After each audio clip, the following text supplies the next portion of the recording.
রাতের অন্ধকারে তাঁত ঘরে অগ্নিসংযোগ দুষ্কৃতীদের, অল্পের জন্য প্রাণে রক্ষা, চরম আতঙ্কে পরিবার।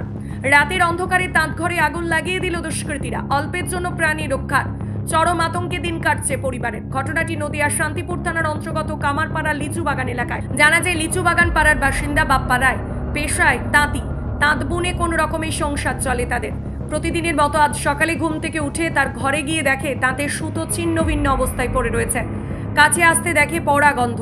তখনই তাদের সন্দেহ হয় তাঁতের অন্ধকারে দুষ্কৃতীরা তাঁতের ঘরে আগুন লাগিয়ে দিয়ে যায়। এরপরে শান্তিপুর থানার দ্বারস্থ হয় ওই তাঁতি। পুলিশের কাছে একটি লিখিত অভিযোগ জমা দেয় তারা। তাদের দাবি অবিলম্বে প্রশাসন তদন্ত করুক, পাশাপাশি এই ঘটনাটি যে ঘটিয়েছে তাদের চিহ্নিত করে উপযুক্ত ব্যবস্থা গ্রহণ করুক। যেহেতু তাঁত ঘরে দুষ্কৃতীরা আগুন লাগিয়ে দিয়ে যায়, সেই আগুন যদি ছড়িয়ে যেত তাহলে পরিবার নিয়ে সকলের মৃত্যু হতে পারত। এর আগেও বছর ধরে তাকে একইভাবে আগুন লাগিয়ে দিয়েছিল দুষ্কৃতীরা। বর্তমানে সেই আতঙ্কে দিন কাটছে তাদের। অন্যদিকে অভিযোগের ভিত্তিতে তদন্ত শুরু করেছে শান্তিপুর থানার পুলিশ। ঘটনাটা কিছুই না, আজ সকালবেলা কাজে এসে দেখে এরকম পুড়ে গেছে। তালা টালা সবই দেওয়া থাকে, এইখানটায় একটু ফাঁক আছে, এইখান দিয়ে যদি কেউ কিছু করতে চায় করতে পারে হয়তো, কিন্তু আমরা তো যেহেতু দেখিনি কিছু বলতে পারবো না।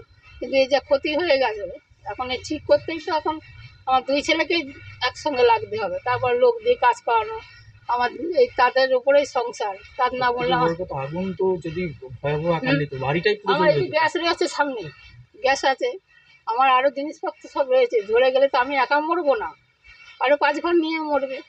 এখন কি ভয়ে আছে? নয় তো ভয় লাগছে। এখন এই আবার একটা ধাক্কা খেলাম, বছর 2 আগে একবার হয়ে গেছে এরকম, আবার এই বেশ কিছুদিন ছিল, আবার এই একটা ধাক্কা খেলাম, এটা তো ভয় হয়ে থাকলো। আমি তো রোগটা ধরতে পারছি না যে কী করে কী হলো, আবার মানুষে করলো না ভগবান করলো, কে করলো কী করে বুঝবো বলো। সকালে এসছি কাজে 6:45 নাগাদ, এসে দেখি সব পুড়ে ঝলসে গিয়েছে। আমাদের এর আগেও একবার হয়েছে 1.5 বছর আগে এরকম, আর সেটা ধরিয়েই দিয়ে গিয়েছে।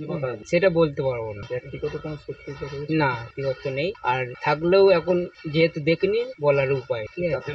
হ্যাঁ হ্যাঁ হ্যাঁ, সামনে পুজো, এমনি ওই এখন বাজার খারাপ, তারপরে রোজ কারেন্ট যায়, কাজ হয় না। আজকে সকালে এসে দেখি এই অবস্থা।